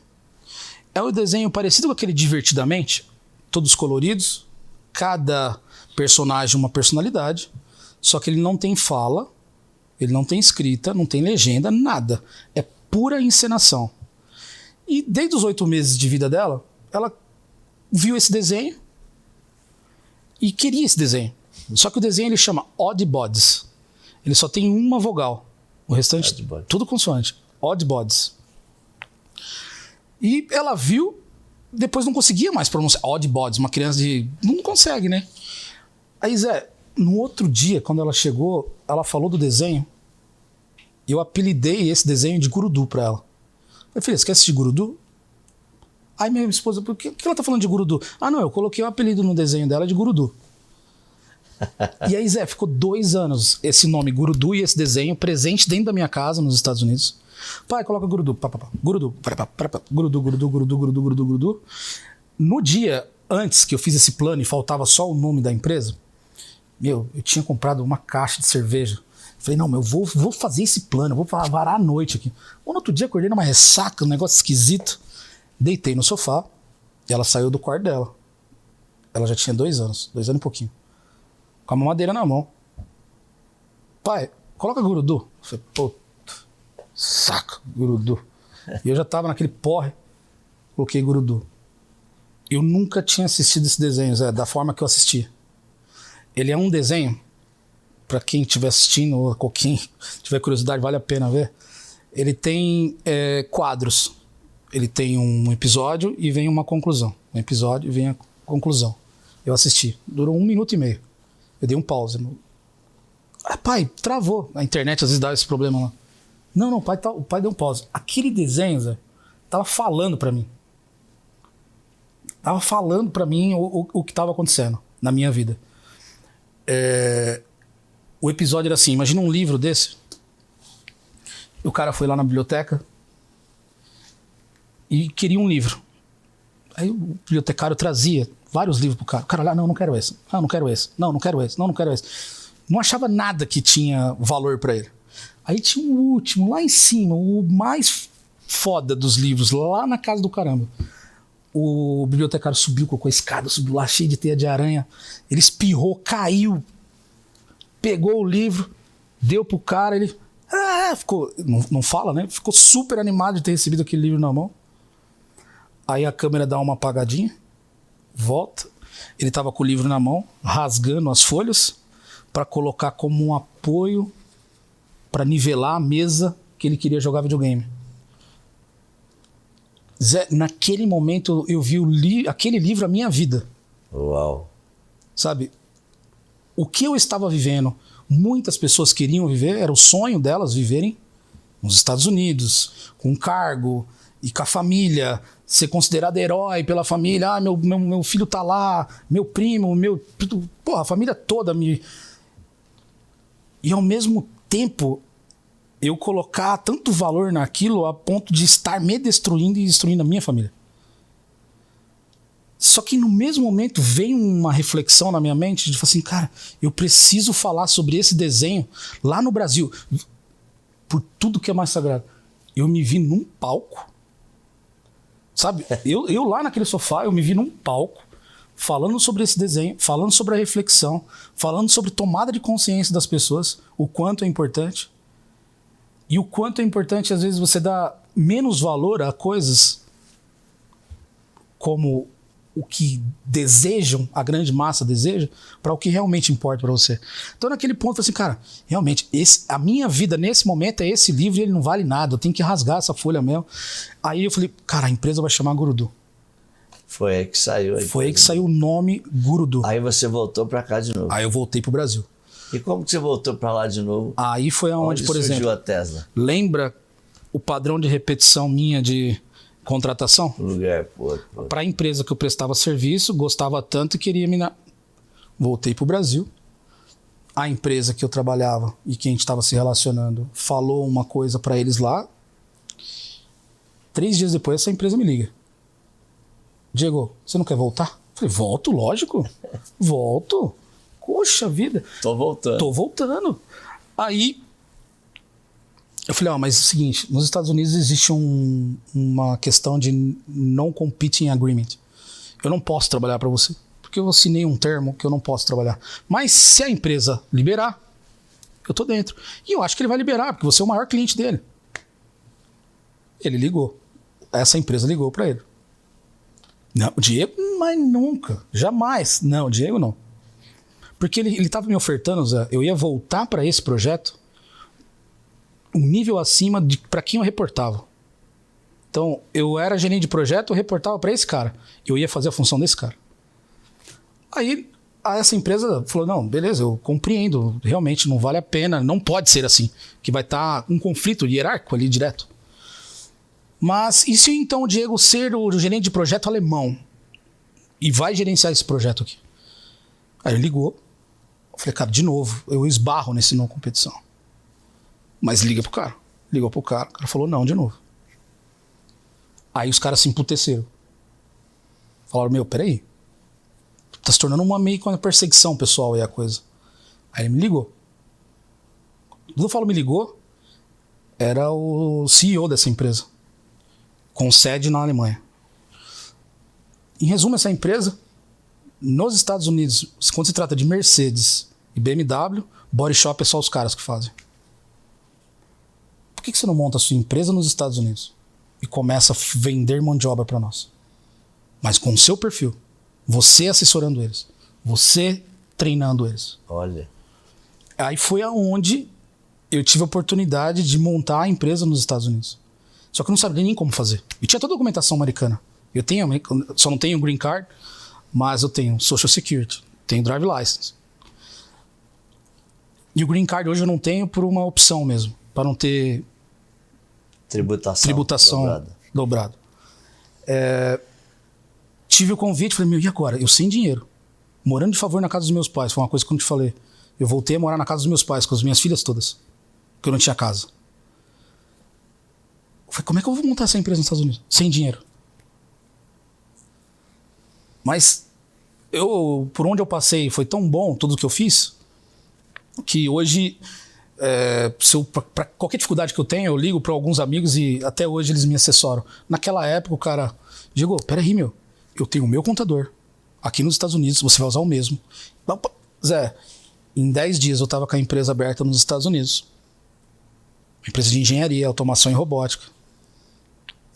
Gurudu. Só que essa empresa que me convidou, ela chama EBZ Group. E eu achava aquilo tão bonito. Group. Grande, sabe? Group. Eu falei, poxa vida, vou colocar Gurudu Group. Gurudu Group. Aí um amigo me mandou o logo. Falei, a sua empresa, cara, que na minha época, Zé, quando eu pensei no logo da empresa, eu pensei que tinha que ser uma coisa que fizesse uma transição entre o Nexo, o Amplex e o Sexo. Qualquer uma pessoa que tivesse uma queda maior para esses 3 hemisférios, ela ia ver algo que se conectasse com o meu logo. E o cara falou, eu tenho um logo para você. Me mandou. A hora que eu olhei aquilo, eu vi uma pessoa conectada com tudo. Falei, caramba, mas eu acabei de falar o nome, Gurudu Group. Quando eu traduzo Gurudu Group, é Gurudu Grupo. Né? O grupo, quando eu traduzo o grupo para português, Gurudu Grupo.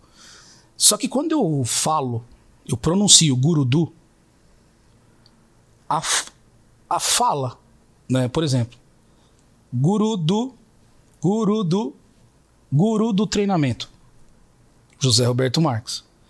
A gente nunca escreve a preposição DU, mas a gente sempre fala ela, né? Sim. Esse celular é do Zé, essa sala é do Zé, esse telão é do Zé. Então, o guru do treinamento, guru do grupo. Eu me vi sendo o guru daquele grupo de engenheiros, sabe? Aí comecei a me empoderar sobre o nome. Nossa, que legal. Sabe? Guru do treinamento, guru do carro, guru do plástico, guru do... Falei, caramba, meu, vai ser surreal essa empresa. Aí veio o slogan Knowledge Beyond the Skills, que é conhecimento além das habilidades. Que isso dá uma dissertação aí no seu potencial a nível de um treinamento de 8 horas. E aí a Gurudu foi se movimentando dentro do mercado automotivo americano. Primeiramente era na autopeça. Então toda montadora de veículo ela tem as service parts, que a gente chama, ou peças menores, né? Peças que não têm a estética do veículo, onde não compromete a estética do cliente final. Então partes internas ou partes que são mais escondidas do veículo, eles usam empresas prestadoras de serviço para produzir. Então a gente começou primeiramente com essas empresas. Beleza. E o primeiro engenheiro, o segundo engenheiro, o terceiro, o quarto, o quinto, o sexto. Bom, a gente chegou a ter 75 engenheiros há um ano e pouquinho atrás, quando entrou a Tesla no nosso portfólio. Mas eu vou ir direto já para a Tesla, porque tem uma história legal sobre essa questão de onde surgiu a Tesla no contexto Gurudu, no contexto Diego. Quiser, é um princípio bíblico o porquê dessa empresa ter surgido na minha vida, que é a questão do servir, sabe? Servir mesmo, de graça, peito aberto. Estava no Brasil, eu estava indo e voltando dos Estados Unidos a cada 15 dias, num movimento frenético. Acho que naquela época foi quando começou o Mastermind do Zé, e eu ficava sempre viajando e participei de reuniões online com vocês e tal. Vem naquela época frenética da minha vida. Só que a gente estava num projeto com a Rivian. A Rivian é uma outra marca de veículo elétrico, que é uma caminhonete que saiu. Nós tínhamos 17 engenheiros lá fazendo essa programação. Nós tínhamos pessoa na Canoo, que era uma outra fabricante de veículo que ainda não explodiu, mas a NASA anunciou que eles iriam produzir o carro deles. Nós tínhamos mais uma galera lá. Nós tínhamos uma galera na Cantec e na Magna em Birmingham. Nós tínhamos uma galera na Magna em Carolina do Sul. Plastic Omnium, que é a pintura plástica automotiva. É um total de 70 e poucos gente. Recebi um telefonema. Diego, tem uma empresa chegando nos Estados Unidos, que ela foi contratada pela Tesla para instalar as fábricas de casting, as máquinas de casting process. Porque esse é o grande diferencial da Tesla. Se você vê o processo construtivo do carro, a parte de rear floor engine compartment, o rear floor engine compartment da grande massa dos carros é uma mescla de alumínio com ferro, aço carbono. E o aço carbono é a união de chapas, né? formas e uniões soldadas. A Tesla não, né? 3 tarugos de alumínio, pum, injetado, sai a peça de alumínio pronto. Então essa seria a máquina de casting process, die cast machine. E existe a fabricante que é acredito que seja a única que forneça a máquina de casting para a Tesla, que é a Hydra, uma italiana. E a empresa que iria instalar essas máquinas, fazer a parte elétrica, ela se interessou por um engenheiro nosso, para levar ele para fazer a supervisão de elétrica da instalação dessas máquinas. Aí esse engenheiro nosso, Thiago Oliveira, falar o nome dele porque esse menino é de ouro para mim, me ligou: Diego, tá tendo uma oportunidade de trabalho. Você tem que se conectar com o dono dessa empresa que a Hydra tá querendo contratar. Foi fechado. Aí eu vi que não era a Hydra que tava contratando, era a Tesla contratando o cara direto. Me ligou, americano. Um vendedor de pipa com 15 anos deixou eu falar, Zé. Eu tô indo pros Estados Unidos, onde vai se encontrar. E aí já tinha dinheiro pra gastar com coisas, né? Tipo, passagem. Não, vamos aí, vou te encontrar. Tal. Encontrei com esse cara nos Estados Unidos. Vi uma puta oportunidade. Era a segunda máquina a ser instalada de 14 que viriam pela frente. Até hoje ainda está sendo instalada a máquina lá. Encontrei esse cara. Falei, cara, nós vamos fazer essa coisa dar certo. Não importa. Nós vamos fazer de qualquer jeito isso dar certo. Doa quem doer, custe o que custar. Vai ser de graça, mas a gente vai fazer. E naquele momento era um momento de pandemia. Os Estados Unidos estava fechado para a fronteira, né, para receber brasileiros. Tinha que fazer quarentena e tudo mais. Em resumo, eu falei pro cara assim, cara, eu tenho uma credibilidade no mundo automotivo muito grande. Quem é fabricante de máquina e processos de máquinas de construtiva para construir o carro, vamos dizer assim, né? Eu tenho uma credibilidade muito grande. Se você falar para a Tesla ou para quem quer que seja que eu sou o seu engenheiro, sou o seu gerente, cara, dá certo. Me chama para reunião, eu vou lá, eu vou vestir sua camisa. Você não precisa me pagar nada. Depois a gente vê. Falei, sério. Pode, cria um e-mail para mim aí, já coloca eu no link da reunião, me coloca com os caras, que eu vou vestir a sua camisa. E eu vou falar com os caras o que os caras querem escutar. Porque eu já estive do outro lado. Me coloca nessa parada. Me colocou. Asa. Beleza, fizemos orçamento de quanto iria ser para ser feita a instalação elétrica da máquina. Falei assim, eu vou estar lá, eu vou gerenciar. Falei para minha esposa, falei, Vanessa, é uma oportunidade. Tô lascado, vou ficar lá direto para fazer essa coisa acontecer, mas eu vou. E o Thiago vai comigo. Thiago Oliveira, esse engenheiro que hoje vai ser papai, a gente está aplicando o green card dele para ele voltar para os Estados Unidos com a gente. Ele está no Brasil. Vai participar de um projeto agora de navio de guerra. Construir navio de guerra, a parte elétrica. Aí, é um mentorado do Diego. Aí, fizemos orçamento aprovado, vamos começar. Aí eu falei, e a quarentena vai ser na onde? Cancún. Aí foi meu primeiro contato com o México, Cancún, fazer a quarentena para ir para Austin, né, na fábrica da Tesla, começar os preparativos para a instalação dessa máquina. Beleza, tudo certo, tudo planejado, vamos embora. Quarentena, fui para lá. Comecei a conviver com esse cara, esse dono dessa empresa. Vi que o cara não tinha, assim, habilidades de lidar com engenheiros do outro lado, falar o mesmo linguajar. Mesmo assim, deixei a coisa fluir. Fomos para a igreja junto. Foi legal. Só que ele começou a quebrar um princípio que para mim é muito forte, que é o respeito com as pessoas, não deixar de pagar, tratar as pessoas com menosprezo, preconceito com um brasileiro, com um negro. E aí me refletiu aquele sentimento que eu tive lá atrás na Scania, aquela coisa que eu só queria ser o funcionário dela. E os caras só queriam ser funcionário dele. E eu vi aquilo ali nítido de novo na minha vida. Nossa. Aí eu falei, cara, tá tudo errado aqui, meu. Tá tudo errado aqui. E eu já super entrosado com o pessoal da Tesla. Gerência, engenharia, os caras, Diego, é exatamente isso que eu quero. Não, nós vamos fazer isso aqui é meu padrão de relatório. Tudo que os caras queriam escutar, eu tava falando, porque eu já tinha vivido isso. Eles vão aceitar e vai ser num nível muito alto. Cara, Zé, teve um dia que a gente saiu pra jantar lá. Foi a primeira vez que eu pensei que eu fosse dar um murro na cara de alguém. Eu nunca dei um murro na cara de ninguém. Não sei nem como que é. Nunca tomei e também nunca dei. Mas falei, cara, hoje acho que vai rolar. A gente tava dentro de uma picape, uma Ram, bitela. Thiago atrás e o cara dirigindo. Eu bati assim na porta, assim, cara. Cara, você não entende, cara. Não é dinheiro, porra. O negócio não é dinheiro. Porra, eu tenho 70...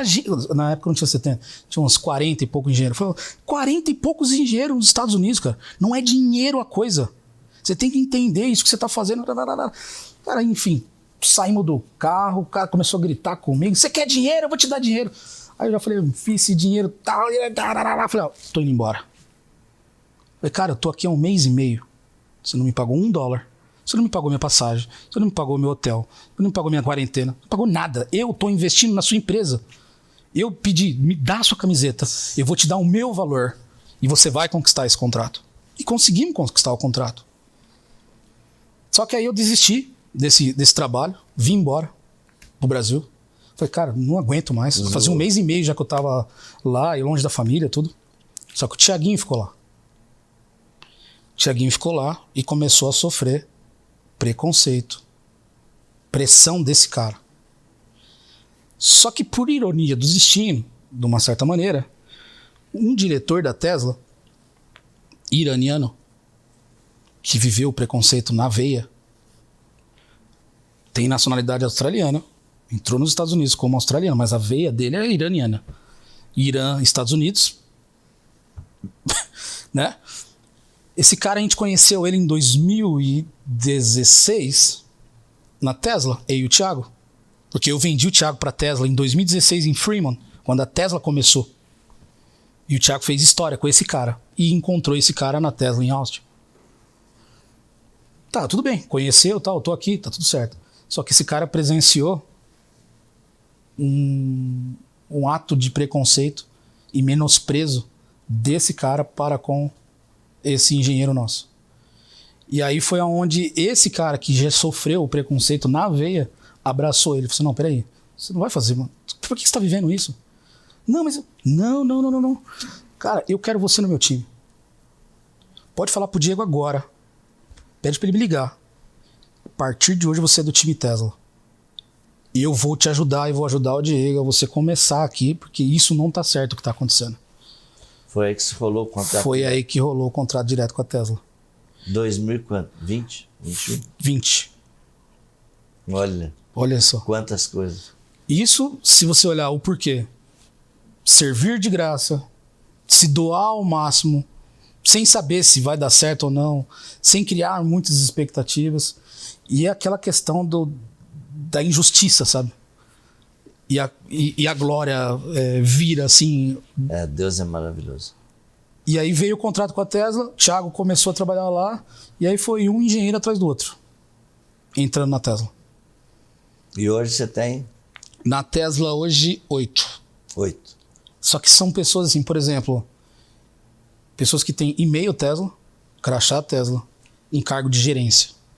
Olha. Então você imagina, vai instalar equipamento aqui, a gerência daquele equipamento é Gurudu. E aí agora eu não tenho contrato só com a Tesla, contrato com outras empresas espanholas que a Tesla contrata de lá e contrata engenheiros nossos de programação de robô para atuar dentro da Tesla. Hoje você tem quantas pessoas lá? Na Tesla? Com a Tesla 8... Estados Unidos. Nos Estados Unidos. A partir do mês que vem, com um novo contrato que a Tesla passou para a NRTC, a NRTC contratou a gente para fazer a programação de robô, nós vamos passar a ter 73 pessoas a partir do mês que vem. Olha que maravilhoso. Todos engenheiros? Todos os engenheiros. Por que o do engenheiro? Isso é legal depois ficar frisado, que isso teria mudado a minha vida lá atrás, quando eu decidi voltar para o Brasil. Muitas pessoas não sabem disso, mas existe um visto específico para formações acadêmicas diferenciadas, né, que é o visto EB2NW. É um tipo de green card, EB2NW, o NW seria de No Wave Letter, que o governo americano te concede o perdão de um sponsor. Você não precisa de um sponsor ou um patrocinador do seu visto para aquisição do green card. Então, se a pessoa tiver um curso superior completo, tecnólogo ou engenharia, estar vinculado a um conselho regional de engenharia, por exemplo, no caso do CREA, ter uma experiência, quando eu ter uma experiência profissional comprovada de 5 a 10 anos, o governo americano te concede o green card sem o patrocinador. Logicamente que você vai ter que investir financeiramente para adquirir o visto. Só que na época eu nem sabia que isso existia. E eu poderia ter tido essa oportunidade lá na época de permanecer nos Estados Unidos, atuando como um funcionário de uma montadora, mas eu não tive essa informação. E hoje, praticamente 100% dos nossos engenheiros que decidem migrar definitivamente, nós auxiliamos eles a fazer o Green Card EB2NW em parceria com a SG Group, que é uma empresa o CEO dela foi nomeado um dos melhores CEOs do mundo de imigração, que nos apoiam. E hoje, o que você vê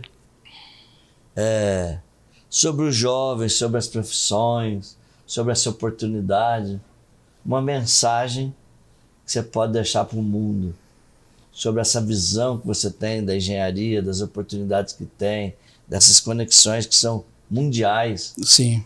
E da pessoa que está em casa agora, está lá estudando, o engenheiro está estudando, nem sabe ainda para que vai estudar. Exatamente.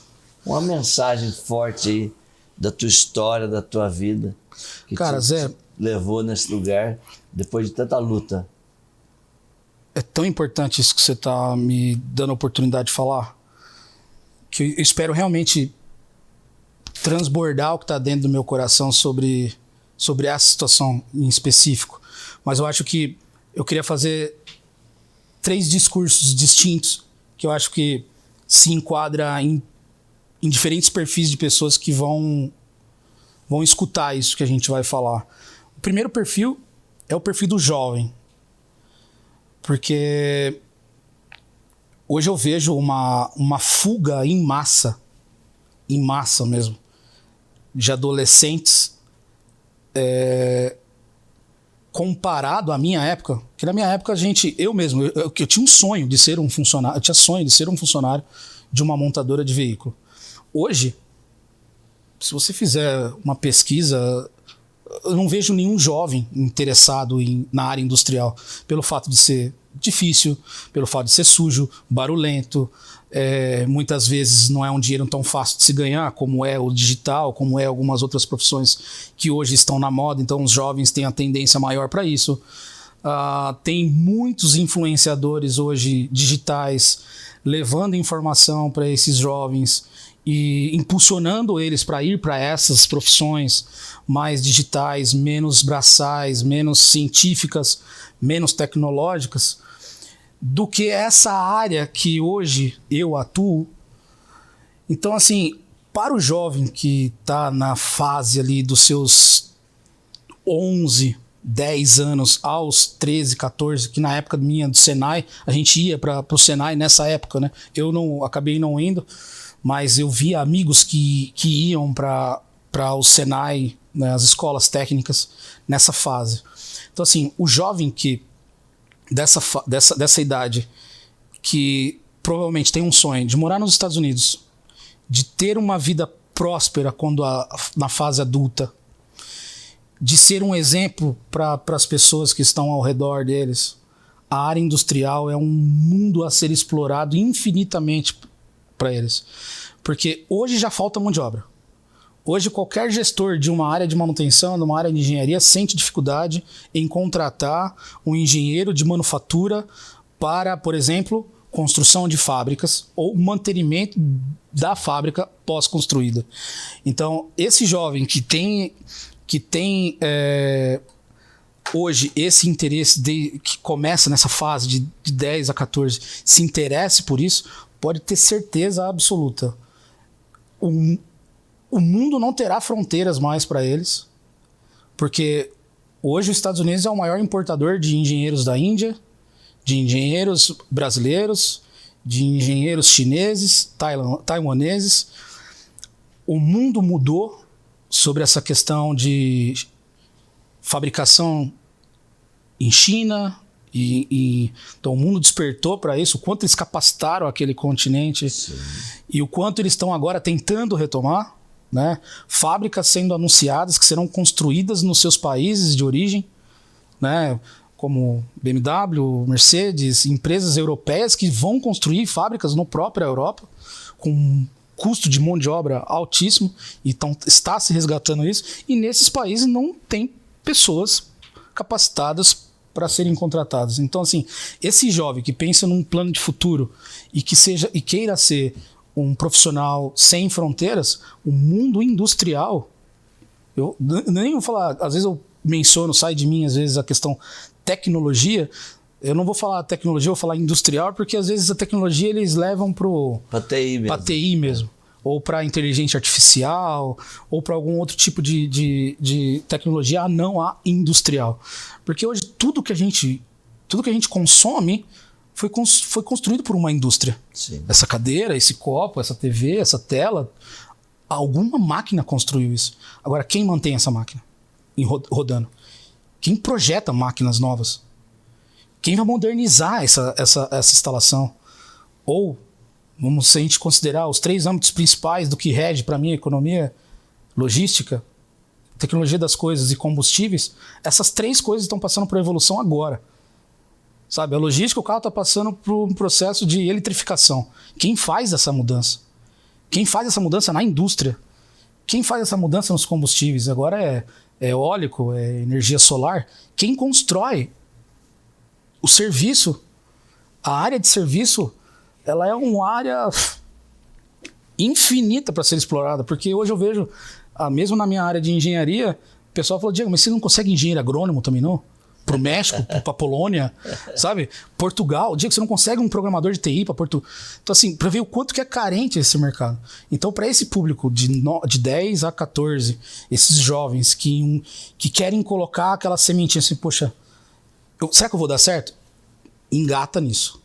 Engata nisso porque é o futuro, eu não tenho dúvidas disso, essa área de serviço, porque já é uma demanda faltante. E a outra dica?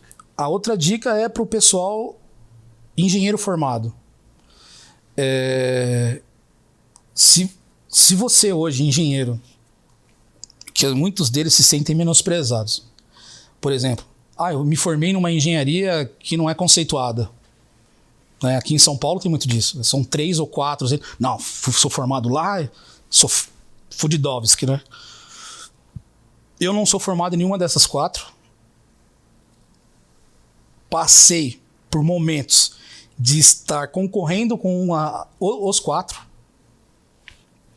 Despontei facilmente todos eles. Então, o primeiro ponto, para esse engenheiro que está formado, cara, não se desvalorize. Foque no seu autodesenvolvimento e num perfil, no sentido de criar um padrão de atuação no mercado automotivo ou de engenharia. E faça de tudo para se tornar um engenheiro global, né? Então, assim, seja com a Gurudu, de ter uma oportunidade de ir para os Estados Unidos e atuar nos Estados Unidos, seja na Europa, porque hoje o mundo está fervilhando. O mundo precisa de engenheiros. A todo dia eu tenho ofertas de empresas pedindo engenheiros para mim. Espanha, Alemanha, México, Estados Unidos, Canadá, China. Então, assim, a todo tempo. Então, assim, esse engenheiro formado, não se desvalorize, faça de tudo para se tornar um engenheiro global. O primeiro passo é falar o segundo idioma, no caso, o inglês, e buscar ao máximo uma experiência realística. Cara, nem que seja você fazer um intercâmbio. Por exemplo, no meu caso, eu tenho engenheiros júniors que saem daqui do Brasil, vão para os Estados Unidos passar um mês com um engenheiro sênior. onde o cara vai passar por um comissionamento, vamos construir essa peça. O engine compartment do carro, como é que é construído? Como é que você vai programar o robô? Então, esse intercâmbio entre o engenheiro júnior e sênior, mesmo que esse júnior faça isso de graça, é bom negócio. É um bom negócio. Sim. É um excelente negócio. Então, para esse engenheiro formado e que tenha essa pretensão, o mundo industrial automotivo, que engloba autopeças e uma gama muito grande de equipamentos e negócios, é perfeito. E o terceiro é a questão dos empresários. Sabe? Os empresários de serviços do Brasil. Empresários, quando eu falo serviços, é serviços em geral, não é só engenharia, não. Eu falo isso porque a demanda dos Estados Unidos de serviços, ela é enorme. Enorme, enorme, enorme. Seja na área de saúde, mas quando eu falo saúde, também engloba o serviço. Então, tudo que for serviço, o empresário americano, o empresário brasileiro que possui o interesse de atuar nos Estados Unidos, cara, não é difícil.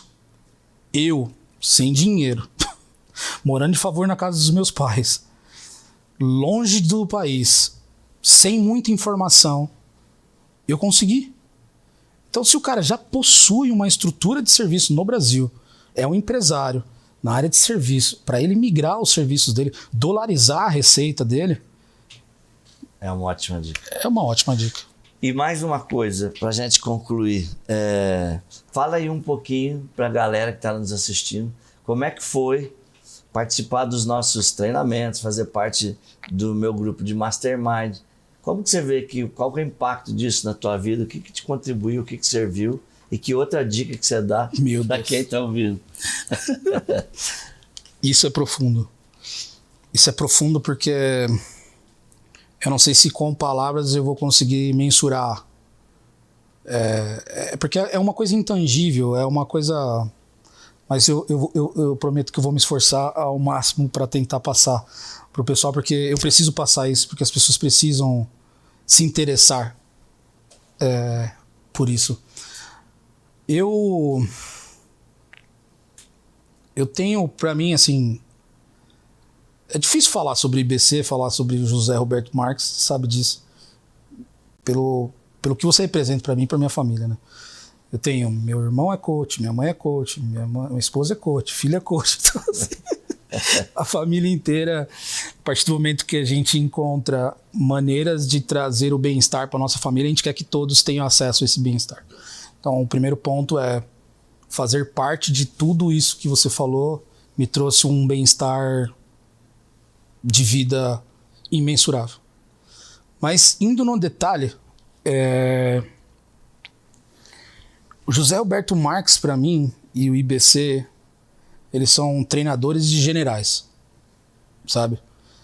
Porque a partir do momento que eu comecei a gerenciar pessoas, onde eu comecei a descobrir que é mais sobre mim do que a outra pessoa, é mais sobre a minha estratégia de como enxergar o outro e o como lidar com o outro e não querer a mudança do outro, e eu vi que, cara, peraí, eu já não estou mais na posição de soldado, eu estou na posição de general, de governar mesmo.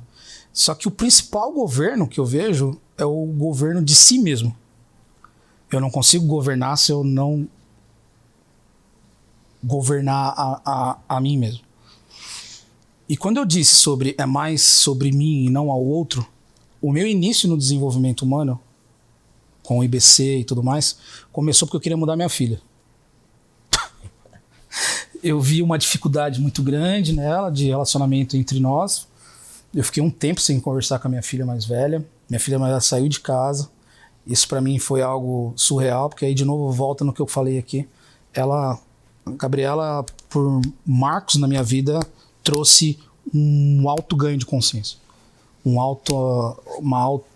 alta reflexão profunda, de mudança mesmo. E aí, eu falei, cara, eu preciso fazer alguma coisa pra essa menina mudar.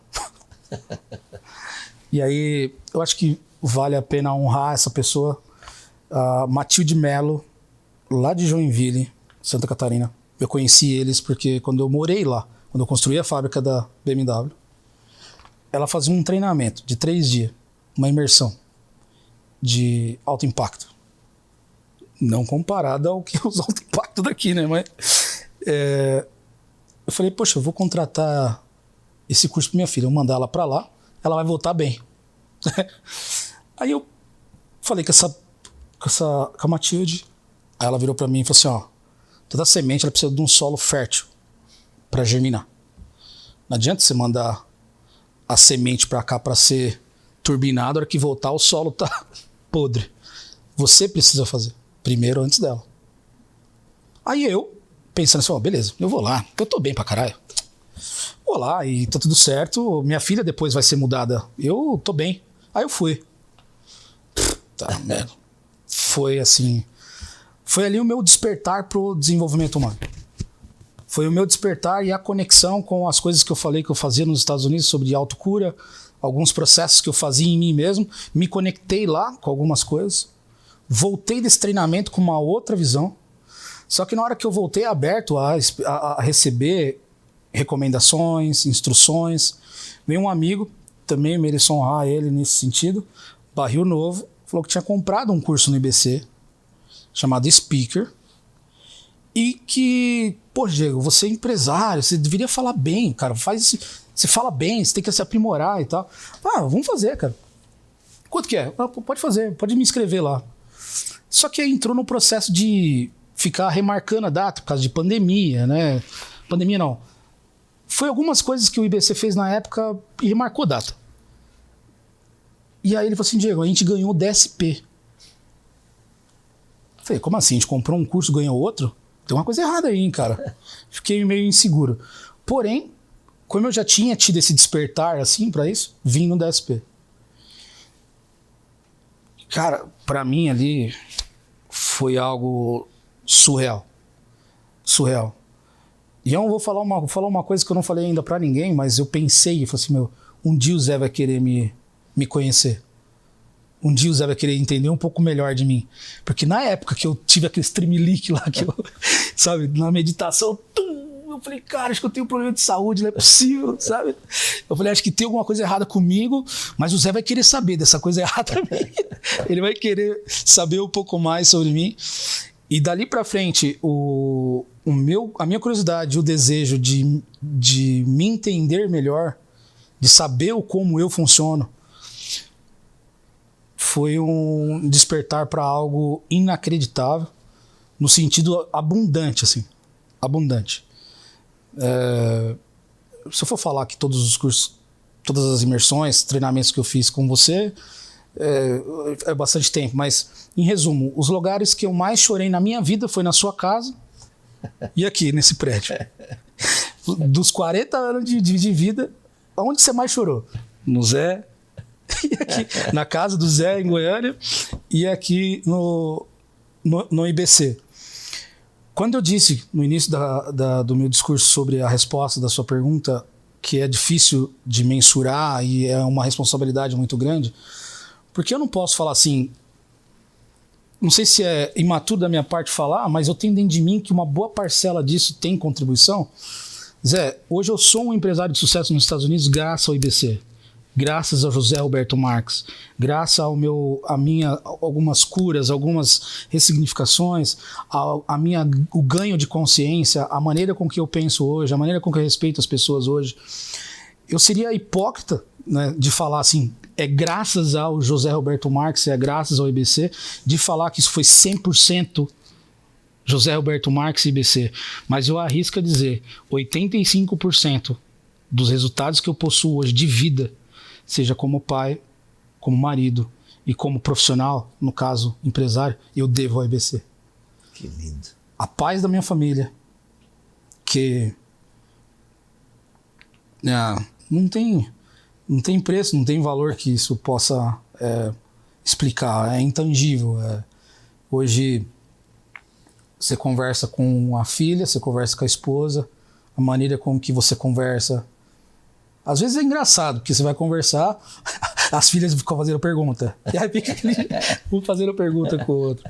Mas o quanto vale para um empresário, ou para um profissional de engenharia, ou para um atuante no mercado industrial, ter paz interior, assim. Ser feliz consigo mesmo. Se perdoar, se aceitar, se sentir pertencente, se sentir parte, se sentir valorizado, ter valor, dar valor. Então, o quanto que é isso? Não sei. Então, como eu disse, esses 3 pontos. Familiar, cara. Profissionalmente, Zé, eu acho que da forma como você sempre menciona nos treinamentos, nas imersões sobre estado, riqueza, ela é um estado mental, é um estado de espírito, é a conexão com um rio transbordante de abundância infinita. Eu 100%, sem sombra de dúvida, você é o instrumento, para mim, a conexão com essa abundância. Gratidão, que lindo. E devo a você aquela experiência na casa do Zé. Foi a maior experiência da minha vida com Deus. Que lindo. Aquele movimento foi surreal. E eu consigo hoje exercitar de algumas formas e me conectar novamente com aquela.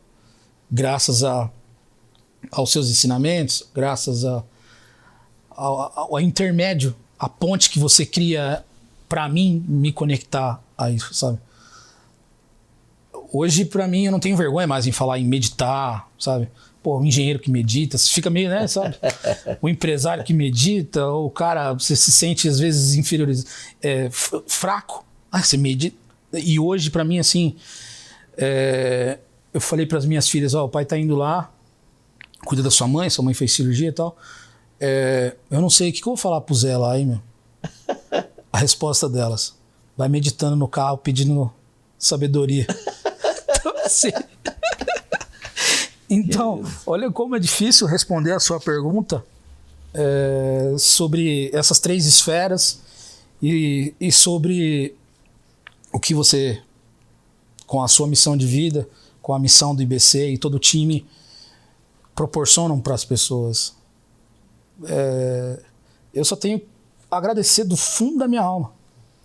E agradecer pela minha família, pela minha mãe, pelo meu irmão, pelos meus pais, pelas minhas filhas. A você, a ter decidido ter esse legado, deixar esse legado, carregar esse fardo, que eu sei que para você também não deve ser fácil, mas eu sou agradecido a Deus e a você e a sua família por você ter tomado essa decisão. Gratidão. Quero te agradecer. Nossa, que papo incrível, hein? Quero te agradecer. Que bom, que história linda. Com certeza você inspira muitas pessoas. Com certeza essa mensagem vai chegar para milhares e milhares de pessoas. E como eu sempre digo, no tempo certo e no tempo de Deus, a gente se conecta. E você que está assistindo a gente aí, leva isso para a tua vida, hein? Histórias inspiram histórias e nós somos o que nós decidimos contar, ver e aprender com a nossa história. Me segue aí, se você não me segue aqui no canal do YouTube, e também aciona o sininho aí para você saber todas as vezes que eu lançar aqui um vídeo. E segue o Diego Gurudu também no Instagram, @Diego Gurudu. Bora lá fazer um mundo melhor. Gratidão. Caraca, falei pra caralho. Obrigado, viu? Muita luz. Tô leve. Só Jesus na causa. Tá aqui, vamos fazer um videozinho aqui.